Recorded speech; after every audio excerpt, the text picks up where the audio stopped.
Bismillahirrahmanirrahim. Dengan nama Allah yang Maha Pengasih, Maha Penyayang.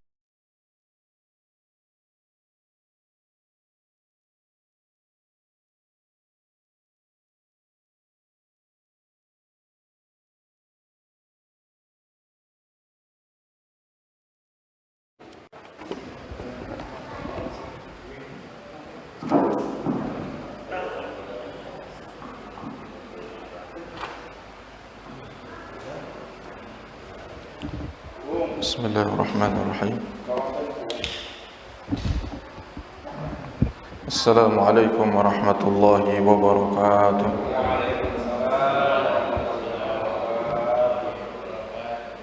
Alhamdulillah, wassalatu wassalamu ala sayyidina Rasulillah wa ala alihi wa ashabihi wa mawalah wa tabi'a huda, thumma amma ba'd.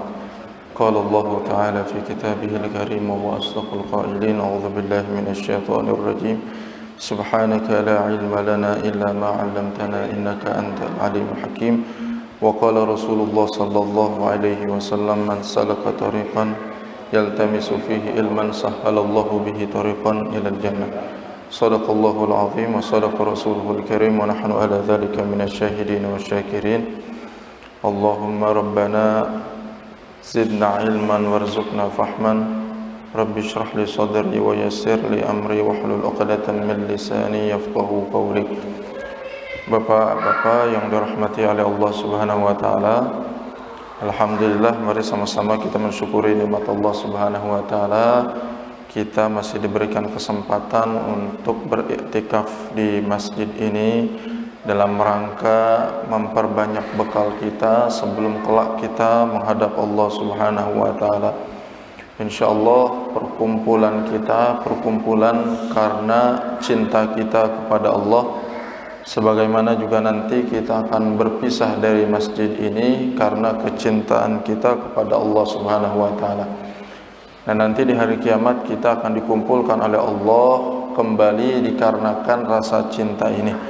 Mudah-mudahan seluruh amal ibadah kita diterima oleh Allah Subhanahu wa taala. Baik, sesuai dengan request ya, tadi ya. Jadi sebelum dipinta untuk soal Ramadan, saya sudah bawa kitabnya membahas Ramadan. Jadi insyaallah ya, pas gitu ya. Ya, jadi memang insyaallah kurang lebih ya beberapa hari lagi ya, 9 atau 8 hari lagi kita akan bertemu dengan bulan Ramadan. Teruslah kita berdoa kepada Allah semoga usia kita dipanjangkan dan bertemu dengan bulan Ramadan. Ya, jadi itu yang dipinta oleh para sahabat. Bahkan para sahabat jauh sebelum Ramadan tiba itu meminta untuk usianya bertemu dengan bulan Ramadan. Dalam beberapa riwayat disebutkan 6 bulan sebelum Ramadan tiba sudah berdoa, ya Allah, semoga usia ini dipanjangkan sampai ke bulan Ramadan. Oleh karena itu kita juga berdoa kepada Allah, Allahumma barik lana fi Rajab wa Sya'bana wa ballighna Ramadan. Ya, kita meminta diberikan keberkahan di bulan Rajab. Alhamdulillah sudah kita lewati. Di bulan Sya'ban yang insya Allah ya beberapa hari lagi kita juga akan lewati. Dan wa ballighna Ramadan, disampaikan usia kita ke bulan Ramadan. Ya, karena banyak cerita nanti malam tarawih sore, inna lillahi wa inna ilaihi raji'un. Malamnya tarawih, sorenya sudah kembali kepada Allah. Jadi memang soal usia ini tidak ada yang tahu. Yang jelas kita terus meminta pada Allah, kalaupun kita diberikan umur kita barokah. Ya, karena yang paling baik itu man tala umruhu wa hasuna amaluhu. Orang usianya panjang dan usianya digunakan untuk beramal soleh. Nah, yang rugi yang mana? Dikasih umur panjang tapi Masya Allah digunakan untuk menentang Allah, digunakan untuk memaksiati Allah Subhanahu wa ta'ala. Nah, makanya bapak-bapak bersyukur, kita semuanya bersyukur, saya harus bersyukur ya. Mungkin kita nggak kaya-kaya amat, mungkin kita nggak hebat-hebat amat, tapi Allah memilih kita satu di antara hambanya yang masih mau bersujud kepada Allah, satu di antara hambanya yang mau duduk di majelis ilmu. gitu ya. Nanti di hari kiamat banyak orang yang nyesel karena keningnya tidak pernah digunakan untuk bersujud, telinganya tidak pernah digunakan untuk mendengar ilmu-ilmu Allah Subhanahu wa taala. Qala Allah Ta'ala fi kitabihil karim, ya ayyuhalladzina amanu kutiba alaikumus siyam kama kutiba alal ladzina min qablikum la'allakum tattaqun. Nah, ini ayat yang insyaallah ya beberapa hari lagi sangat populer. Tidak ada seorang ustadz kecuali dia bacakan ayat itu dalam tausiahnya. Tidak ada seorang kiai melainkan dia juga mengutip ayat ini. Jadi ayat ini insyaallah ayat yang diulang-ulang dan insyaallah kita semuanya hafal ya Pak ya. Nah, hafal. Ya ayyuhalladzina amanu kutiba alaikumus syiyam kama kutiba alal ladzina min qablikum la'allakum tattaqun. Wahai orang-orang yang beriman. Jadi orang-orang yang beriman, orang yang ngaku Islam, maka diseru oleh Allah Subhanahu wa taala untuk menjalankan ibadah, yang ibadah ini juga diwajibkan kepada umat-umat sebelum kita. Supaya apa Allah sampaikan itu? Supaya kita tidak merasa berat. Ya, kok kita disuruh puasa ini 30 hari, 1 bulan penuh, 29 hari. Masa sih umat Nabi Muhammad berat amat nih? Ya, kira-kira kan begitu. Ya, jangan merasa berat. Kenapa? Kutiba 'alal ladzina min qablikum la'allakum tattaqun. Kewajiban ini tidak hanya kepada kalian, tapi juga diwajibkan kepada umat-umat sebelum kalian. Jadi supaya kita nggak merasa berat. Waduh, umat Nabi Muhammad nih ujiannya banyak, ya, kewajibannya banyak. Enggak. Kita itu umat yang paling ringan ibadahnya, Pak. Paling ringan tuh umat Nabi Muhammad, ngerjainnya sedikit pahalanya gede. Itu umat Nabi Muhammad. Tapi kalau umat terdahulu jangan salah, kita tobat tinggal istighfar Pak. Orang Yahudi dulu, faktulu anfusakum, bunuh diri kalian. Ya, kan ngeri kita. Suruh kalau mau tobat suruh membunuh diri sendiri, kan ngeri. Tapi alhamdulillah di umat Nabi Muhammad ini Allah tidak memberikan rasa sulit, bahkan Allah memberikan kemudahan. Yuridullahu bikumul yusra wa la yuridu bikumul usra. Allah berikan kemudahan dan Allah tidak menginginkan kesulitan untuk umat Nabi Muhammad sallallahu alaihi wasallam. Maka disebutkan kutiba alaikumus syiyam kama kutiba alal ladzina min qablikum la'allakum tattaqun. Nah, di sini para ulama berbeda pandangan. Maksudnya yang diwajibkan puasa sebagaimana orang terdahulu, puasa yang seperti apa? Para ulama berbeda pandangan. Qaumun qalu, sebagian kaum, sebagian fuqaha berpendapat bahwa sama puasanya 1 bulan penuh di bulan Ramadan, umat terdahulu. Sebagian lagi katakan puasanya bukan puasa Ramadan, tapi 3 hari di setiap bulan yang kita kenal dengan ayyamul bid. Jadi para ulama soal puasanya apakah 1 bulan penuh atau 3 hari dalam 1 bulan itu berbeda pandangan. Tapi yang jelas intinya puasa ini diwajibkan ya kepada umat terdahulu. Dalam persoalan ini para ulama berbeda pandangan, gitu ya. Yang terpenting ada tujuan puasa adalah bertakwa, menjadi pribadi yang bertakwa. Jadi jangan sampai Ramadan itu kita jadikan tujuan, Pak. Ramadan itu adalah perantara. Jadi kalau perantara, dia nanti akan menghasilkan sesuatu, begitu. Bukan dijadikan tujuan. Akhirnya kita bertakwanya di bulan Ramadan doang. Keluar dari bulan Ramadan, wallahu a'lam bishawab. Padahal di dalam Al-Qur'an disebutkan la'allakum tattaqun. La'alla di sini supaya kalian, berarti Ramadan ini hanya sekedar training, hanya sekedar pelatihan. Yang paling penting keluar dari pelatihan itu kita menjadi orang-orang yang berkualitas. Nah, pertanyaannya supaya kita jadi pribadi bertakwa bagaimana? Caranya supaya kita menjadi pribadi bertakwa. Sudah mungkin ada yang 40 kali Ramadan dilaksanakan, mungkin ada yang sudah 30 kali Ramadan dilaksanakan, tapi kayaknya begitu-begitu aja tuh. Ya, masuk Ramadan begitu, ya, keluar Ramadan ya begitu juga. Banyak yang kayak begitu, Pak ya. Enggak ada perubahan. Padahal harusnya la'allakum tattaqun. Jadi kalau sebelum Ramadan dia maling, ya keluar jadi orang yang dermawan, udah nggak maling lagi. Ini mah masuk Ramadan keluar koruptor kan? Ini gimana urusannya ini? Bukan Ramadan yang salah, tetapi kitanya yang tidak tepat menyikapi Ramadan. Maka Imam Ghazali di dalam kitab Ihya Ulumuddin itu membagi 3 kelompok orang dalam melaksanakan ibadah saum. Pertama ada ibadatul saumul umum, puasanya orang awam. Kebanyakan orang kayak begitu. Apa yang dilakukan oleh orang awam dalam berpuasa? Kaful batani wal faraji anis syahwah. Jadi hanya sekedar menahan perut dari lapar, menahan dahaga, menahan syahwat. Menahan syahwat artinya dia tidak melakukan jima. Udah itu aja, Pak.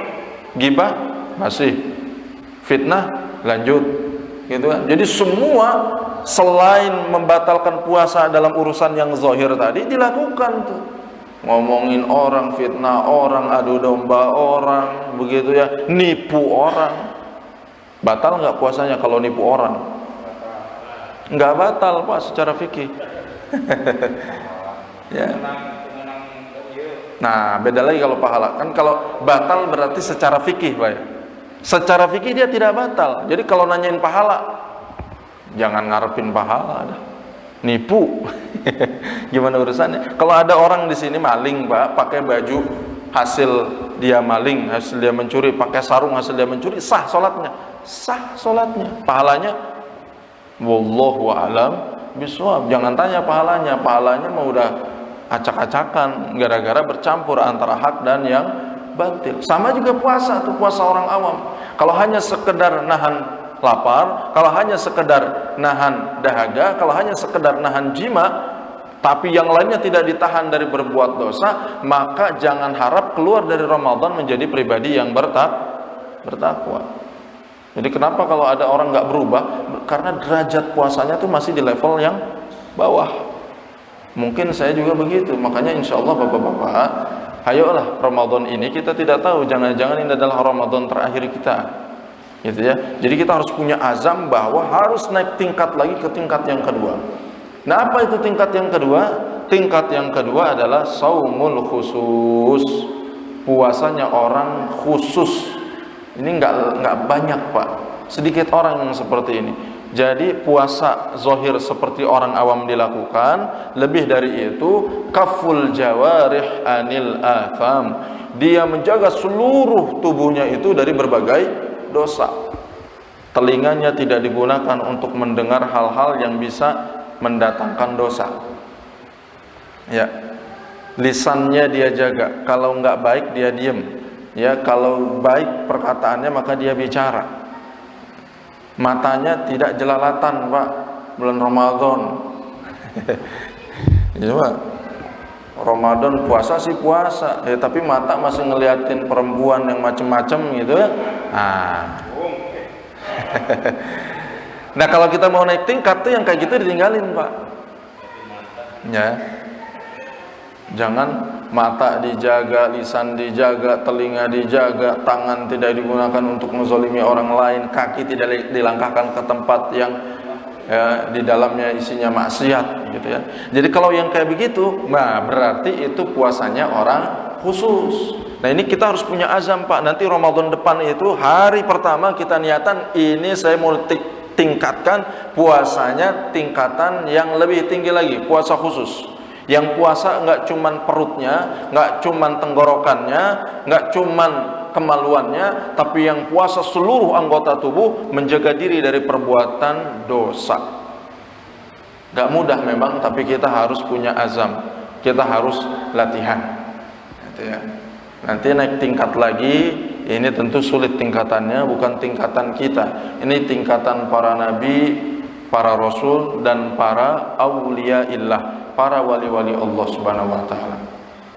Apa yang ditahan? Tentu yang level awam dilakukan, tentu yang level khusus dilakukan. Lebih dari itu, kafun amma masih wallah bil kulliyah. Dia jaga pikirannya dari memikirkan sesuatu yang bukan kaitannya dengan Allah Subhanahu wa ta'ala. Jadi kalau nggak ada kaitannya dengan Allah, ya, nggak dipikirin Pak.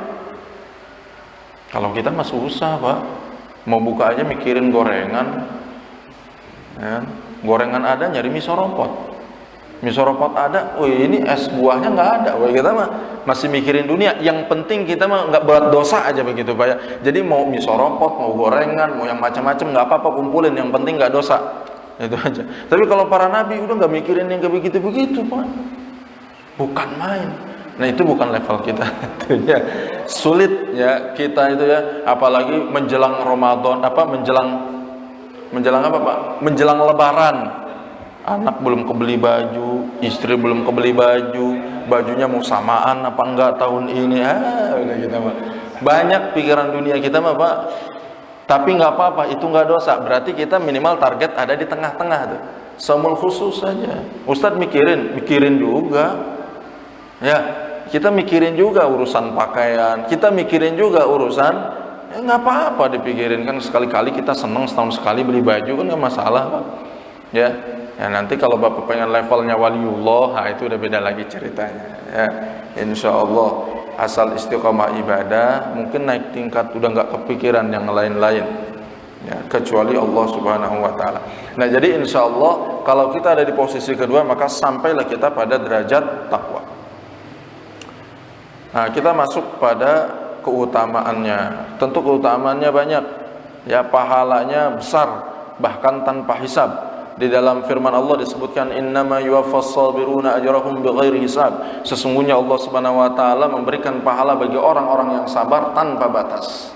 Jadi kalau orang ngaji ada hitungan pahalanya. Kalau orang sedekah ada hitungan pahalanya. Kalau orang sholat ada hitungan pahalanya. Giliran puasa Allah sampaikan dalam hadis qudsi, as-saumu li wa ana ajzi bihi. Puasa itu milikku dan aku yang akan memberikan pahalanya. Sholat juga kan milik Allah harusnya. Sedekah juga kan milik Allah maksudnya. Kok bisa giliran puasa Allah sebutkan secara spesifik dan khusus as-saumu li, puasa itu milikku. Imam Nawawi katakan kenapa disebutkan puasa itu milikku sementara amal ibadah harusnya tujuannya kepada Allah, karena setiap amalan selain puasa itu ada unsur riya yang bisa diarahkan kepada selain Allah. Sholat, wow, giliran sendirian mah cepat banget. Dia pas giliran ada mertua, Masya Allah, Allahu Akbar, takbirnya aja bagus banget. Karena ada mertua, apalagi mertuanya kiai misalnya gitu, mertua kiai gitu kan, baca Al-Quran di kamar sendirian baca Quran, alhamdulillah Pak, cepat banget. Ya, Al-Quran lagi, ada yang buka pintu ya di tempat kerjaan, ada yang buka pintu, klek, wal Qur'anil Hakim, innaka laminal mursalin, padahal tadi cepat banget. Nah, ini hati-hati. Ketika beramal sendirian nggak berkualitas, ketika rame-rame berkualitas, itu tanda berarti amalannya ada unsur riya. Itu kata Sayyidah Qadhiyah. Jadi kalau kita nggak mau riya, bagaimana? Istiwaul amal fil mala'i wasir. Jadi beramal itu sama, baik dalam keadaan ramai ataupun dalam keadaan sendirian. Tapi kalau bisa dalam keadaan sendirian lebih berkualitas lagi. Ya, kalau kita ramai-ramai paling kita baca qul sama kuliah pengimamin. Ya, ngimamin, atau misalnya ya kalau jamaah kan ngikutin aja Pak ya. Kalau sholat berjamaah kita standar aja bacaannya. Pas kita sholat sendirian, harusnya lebih banyak bacanya. Itu kan Rasul begitu Pak. Jadi kalau sholat rame-rame Rasul bacaannya yang setengah-setengah aja, yang biasa-biasa aja. Giliran sholat sendirian bukan main, yang dibaca Al-Baqarah. Rakaat pertama Al-Baqarah 100 ayat, rakaat kedua dihabisin Al-Baqarahnya, rakaat ketiga sambung dengan surah Ali Imran, Nisa dan sebagainya dan sebagainya. Itu Rasulullah. Nah, jadi begitu. Jadi nah kalau puasa susah Pak, bagaimana cara riaknya? Mau cara riaknya bagaimana? Di depan masjid begitu, tidur-tiduran. Antum kenapa? Lagi puasa nih. Oh, ini susah. Susah riak puasa. Ya. Bahkan orang berpuasa itu padahal bisa saja dia membatalkan puasanya saat dia berwudu, kan bisa aja. Tapi dia tahan tuh puasanya. Walaupun gak ada orang, gak ada istri, gak ada anak, gak ada yang ngelihat, dia tahan tidak makan, dia tahan tidak minum. Kenapa? Merasa diawasi oleh Allah Subhanahu wa taala. Maka Allah katakan as-saumu li wa ana ajzi bi, dan aku akan berikan pahalanya untuk dia.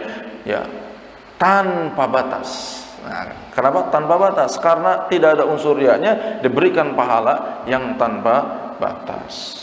Wallahu a'lam bishawab. Lil jannati babun yuqalu lahu ar-rayyan la yadkhuluhu illa shaimun. Di surga nanti ada pintu surga yang bernama Rayyan, dan tidak ada orang yang masuk ke situ kecuali orang yang rajin puasa. Alhamdulillah kita rajin puasa. Kapan? Minimal di bulan Ramadan. Walhamdulillah, alhamdulillah. Bahkan ada orang yang ngakunya beriman, pas kita datang ke terminal, waduh bukan main, udah kayak di Las Vegas. Kayak di Amerika yang mayoritas bukan muslim, Pak. Bukan main ya, makan semau-maunya, minum semau-maunya. Kalaupun dalam keadaan safar sekalipun, bukan berarti makan semau-maunya. Tetap ngumpet-ngumpet. Tapi sekarang itu mohon maaf, kadang-kadang orang yang puasa disuruh toleran sama orang yang makan. Ya aneh ini. Ya, toleran apa gimana? Ya, toleransilah kepada orang yang tidak puasa. Gimana urusannya? Ini kita aja kalau ke Bali pas lagi nyepi, Pak, keluar apa yang ibadah non muslim, tapi kita juga toleran, nggak keluar kelalang keliling, nggak ngapa-ngapain karena mereka sedang nyepi. Berarti yang toleran kita kepada mereka. Artinya orang yang nggak ibadah toleran kepada orang yang ibadah. Gitu. Ini dibalik itu, coba lihat Pak. Tahun kemarin banyak itu apa namanya tuh? Spanduk, Pak, tulisan spanduk. Ya, orang yang puasa suruh toleran sama orang yang makan. Gimana urusan? Kalau hukum syar'inya nggak begitu, Pak. Ini bapak-bapak, nah, ini kita langsung aja masuk ke ini biar nggak banyak ya. Nah, nanti kita lanjutkan. Nah, ini urusan niat. Ya, urusan niat kan penting, Pak. Bapak-bapak itu kita semuanya harus berniat dari malam. Mana dalilnya? Man lam yubayyitis siyam qabla al-fajri fala siyamalah. Siapapun orang yang tidak membacakan atau berniat ya di malam hari sebelum fajar, maka tidak ada puasa untuk dia. Jadi hati-hati, puasa wajib seperti Ramadan ini itu harus kita niatkan dari malam atau sebelum fajar sudah niat. Bagaimana kasusnya kalau kita habis maghrib makan kebanyakan akhirnya ketiduran, ya nggak taraweh, bangun habis subuh. Nah, ini kan urusannya gimana nih? Bangun habis subuh, nggak sempet niat, Pak. Nggak sempet niat. Bangun-bangun jam 5:30, gimana urusannya? Ah, saya puasa, nggak bisa. Puasanya nggak sah, kecuali puasa sunnah. Terus bagaimana dong? Berarti boleh makan? Nggak boleh. Nah, kan repot tuh. Nggak boleh makan, tapi kalau kita berniat puasanya setelah subuh juga nggak sah. Nah, itu gimana urusannya? Nggak makan, Pak, kita, Pak. Jadi kata para ulama, kalaupun kita hilang niatannya karena kita bangunnya kesiangan dan belum sempat niat tadi malam, maka dia, kalaupun dia niatan puasa Ramadan, maka tidak sah puasanya, tapi boleh makan, tetap nggak boleh. Itu kan capek kita jadi urusannya, Pak. Jadi sama juga orang yang membatalkan puasa itu, Pak. Orang karena uzur syar'i di perjalanan, orang karena sakit, orang karena haid, orang karena menyusui, ya perempuan karena menyusui dan sebagainya, boleh berbuka, makannya di tempat yang sepi, nggak boleh kelihatan sama orang lain. Jadi jangan mentang-mentang dia lagi uzur syar'i, lagi safar, terus minum di tempat umum, nggak boleh, nggak begitu, Pak. Di syariat kita nggak begitu. Nah, makanya ada istilah toleransi. Itu toleran tuh orang yang nggak puasa toleran ke yang puasa, apalagi kita mayoritas muslim di negara ini. Ya, tuh. Jadi ini masuk pada bab pertama, niat. Jadi hati-hati, harus dihadirkan niat. Kalau puasa sunnah boleh niatannya pagi-pagi. Nanya ke istri, mah ada makanan nggak? Nggak ada ya. Ah, kalau begitu papa mau puasa aja, boleh. Itu puasa sunnah. Dalilnya hadis Rasul yang diriwayatkan oleh Sayyidah Aisyah. Boleh kalau begitu. Tapi kalau puasa wajib nggak bisa, harus sebelum subuh kita niatan. Alhamdulillah, ya alhamdulillah kita itu ini sunnah Rasul, tapi dijadikan tradisi di kita itu Pak. Kita tuh sering menjadikan sesuatu yang itu sunnah Rasul dijadikan tradisi. Kan kalau bahkan di kita ke Mesir, ke Saudi nggak ada itu tradisi itu Pak. Ya, padahal sunnah Rasul tapi jadi tradisi. Kita nggak nyangka kalau itu sunnah Rasul. Mengucapkan niat, melafalkan niat di malam hari itu sunnah Rasul. Tapi coba lihat kitab, misalnya kita sholat di Madinah, sholat di Masjidil Haram, sholat di masjid-masjid di Mesir, itu nggak ada habis tarawih baca niat bareng-bareng. Nggak ada Pak. Nawaitu soma godin an adai fardhi syahri Ramadana. Itu nggak ada. Di Saudi nggak ada, tapi insya Allah mereka juga berniat kalaupun nggak ada. Jadi ini sah-sah saja, mau dibaca atau enggak bareng-bareng itu sah-sah saja. Tapi kita itu alhamdulillah ulama-ulama kita tuh ngerti. Orang-orang kita kadang-kadang nggak connect sama Allah, betul Pak? Di masa Rasul nggak ada ini baca bareng-bareng kayak begini. Para sahabat gitu dipimpin sama Rasulullah gitu, nggak ada riwayatnya. Satu pun saya belum pernah menemukan riwayatnya. Tapi gitu ya, mereka membaca niat. Mereka itu orang-orang yang senantiasa terkonek dengan Allah Pak. Jadi bedanya kita dengan sahabat apa? Kita mah connect sama Allah jarang-jarang. Pas lagi sholat aja nggak connect, gimana urusannya? Lagi sholat connect. Kadang-kadang ingat bisnis, kadang-kadang ingat istri, kadang-kadang ingat mau jalan kemana habis ini sama keluarga, ya Pak ya. Itu lagi sholat yang harusnya connect sama Allah. Jangan tanya di luar sholat. Gitu. Kalau sahabat di dalam sholat connect, di luar sholat juga connect sama Allah. Makanya urusan niat mah gampang banget, nggak lupa insya Allah. Nah kalau kita udah gitu yang ngaji jarang ke masjid, ya Pak, paling yang ngaji 4L, lu lagi. Yang ngerti ilmu sebagian orang aja, kebanyakan orang nggak mau tahu dengan urusan agama. Nah ulama kita ngerti, karena umat kita kebanyakan malas ngajinya, maka udah kita bareng-bareng aja baca niatannya. Supaya apa? Supaya mereka terselamatkan ibadah puasanya. Coba lihat, betul nggak Pak? Ini bukan main. Ini yang kita sebut sunnah Rasul yang ditradisikan. Lanjut Pak, itu niat. Kalau niatnya langsung sekali doang di awal untuk 1 bulan penuh, nggak bisa kata para ulama. Di awal Ramadan, ya Allah ini niat untuk 30 hari penuh. Olah. Nggak bisa. Niat harus ditajdid karena puasa itu nanti terhalangi oleh niat-niat yang lain. Ya kan nanti ada setelah buka puasa ada niat apalagi? Ada niat sholat Isya, ada niat tarawih, ada macam-macam, terhalang oleh niat-niat yang lain. Nah makanya ditajdid niatnya setiap malam. Yang ketiga, al-imsaku an isalu syai'in il jawfi amdan ma'a dzikri shaum.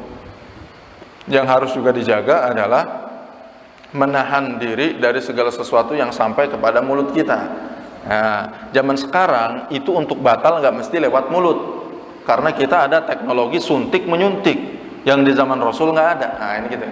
Jadi kalau kita kemasukan makanan ke dalam begitu ya, kita paham itu batal. Tapi kalau disuntik batal nggak? Nah, kalau di infus batal nggak?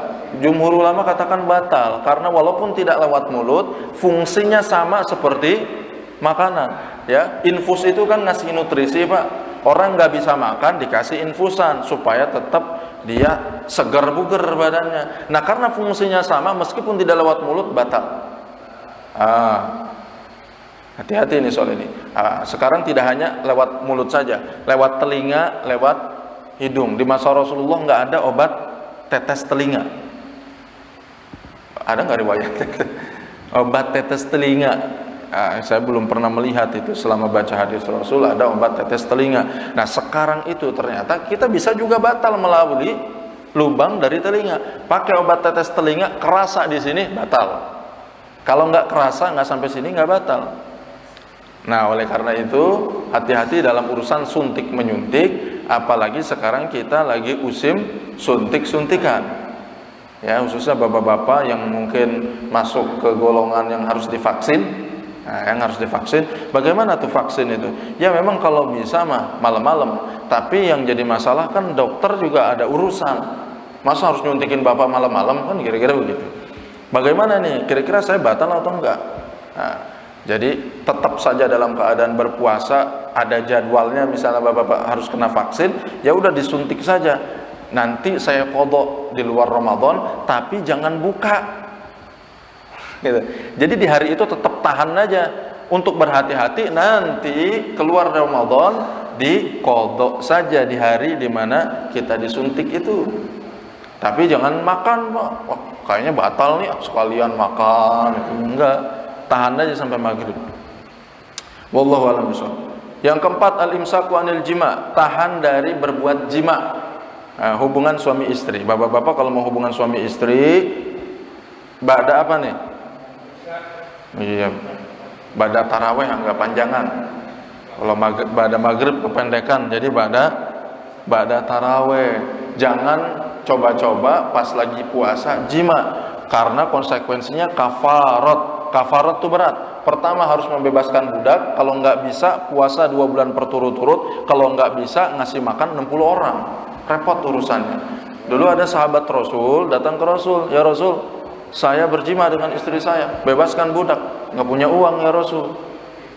Ya sudah kalau gitu puasa 2 bulan berturut-turut. Ya Rasul, ini sebulan aja saya nggak sanggup nahan istri, ya Rasul. Nah, terus bagaimana? Kasih 60 orang miskin makanan. Ya Rasul, nggak ada orang yang lebih miskin kecuali saya. Oh kan repot. Kata Rasul, ya sudah kalau begitu ini ambil kurma, sedekahkan kepada keluargamu. Masya Allah, Rasul tuh fleksibel. Kalau nanyanya ke kita, nggak marah-marah kita. Udah susah bikin jima, begitu kan? Kadang-kadang kita ngomel mulu. Ya. Yang kelima, al-imsaku anil istimna, menahan diri dari istimna. Istimna itu bahasa ininya masturbasi atau onani. Nah, kalau mohon maaf, kalau yang tadi yang sudah nikah godaannya jima, kalau yang belum nikah mungkin godaannya adalah istimna ini. Bagaimana hukumnya? Batal puasanya.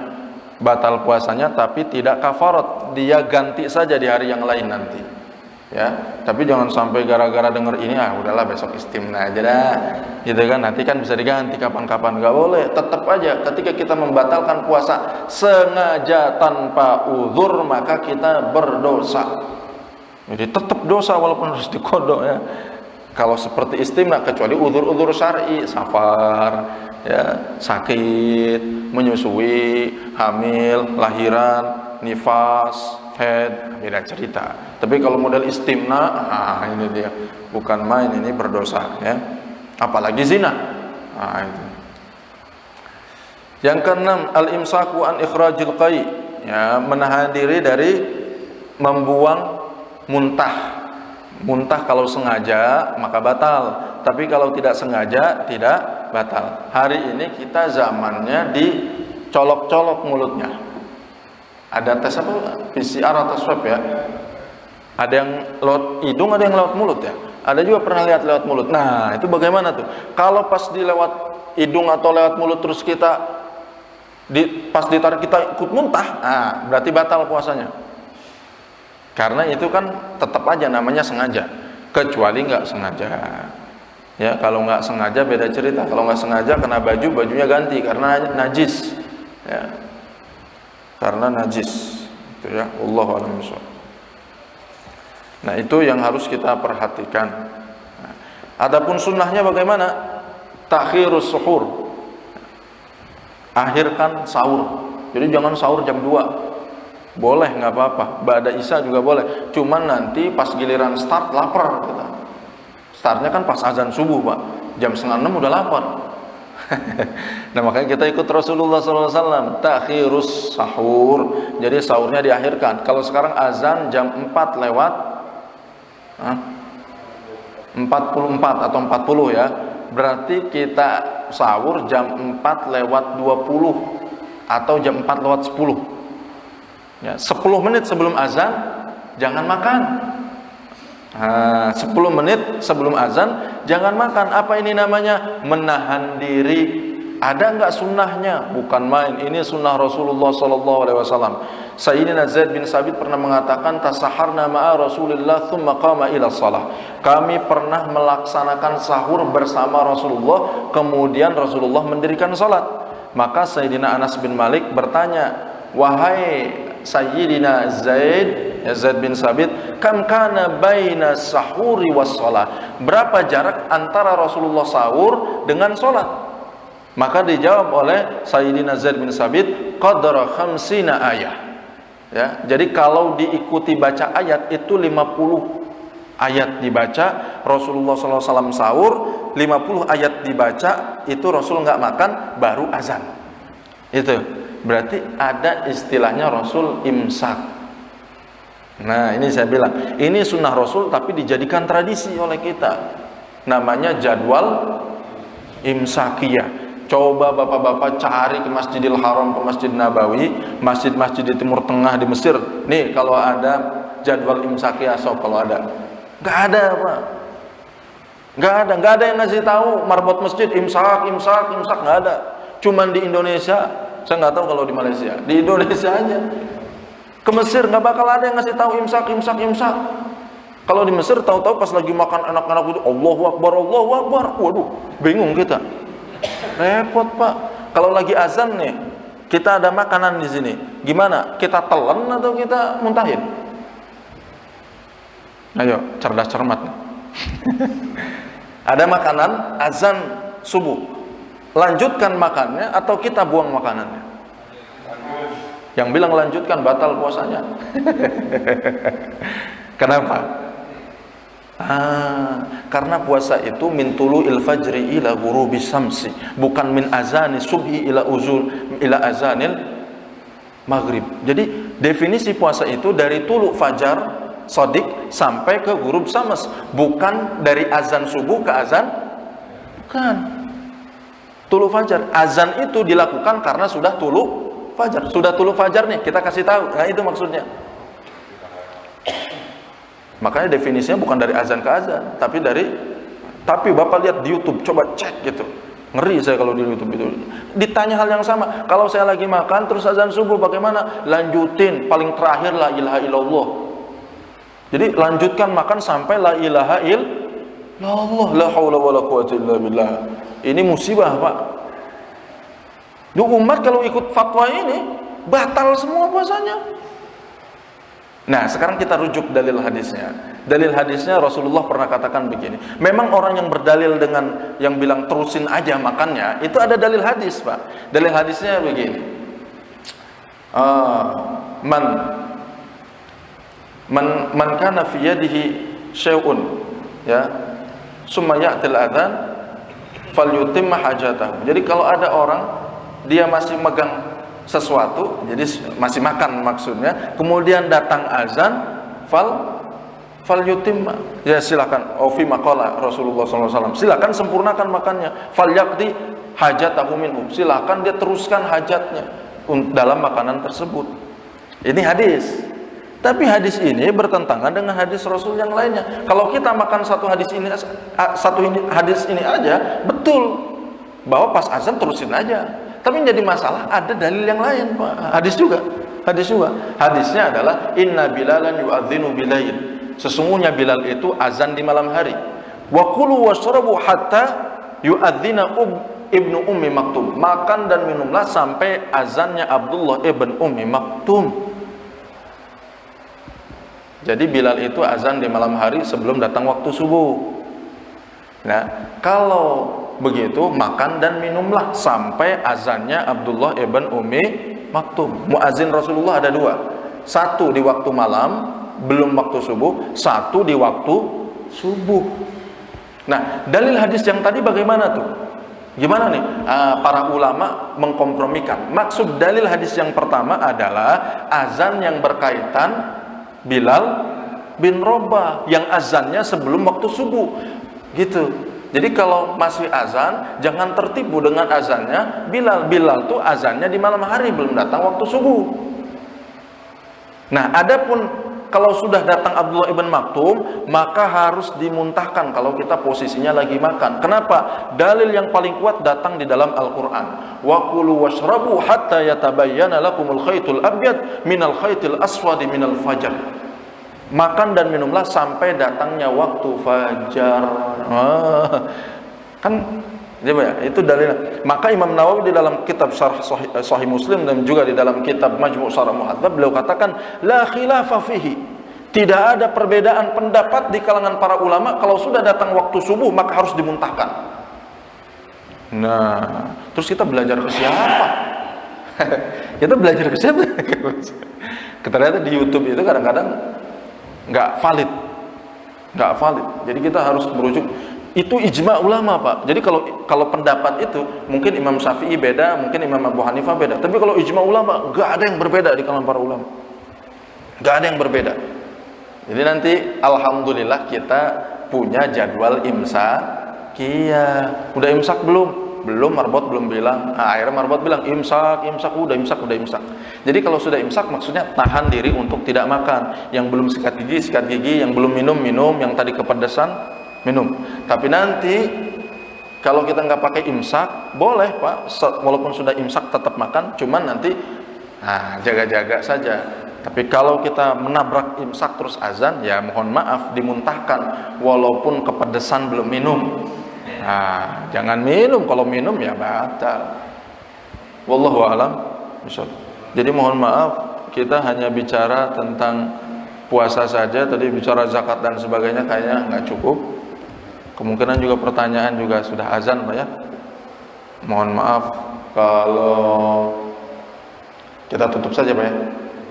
Kita tutup saja. Mudah-mudahan bermanfaat. Mohon maaf kalau ada kata-kata yang salah. Ya, mudah-mudahan saya mohon maaf kalau selama pengajian ada salah kata dan sebagainya, supaya kita nanti masuk ke bulan Ramadan dalam keadaan bersih dari segala dosa. Amin ya rabbal alamin. Subhanakallahumma bihamdika asyhadu an la ilaha illa anta astaghfiruka wa atubu ilaik. Wassalamualaikum warahmatullahi wabarakatuh.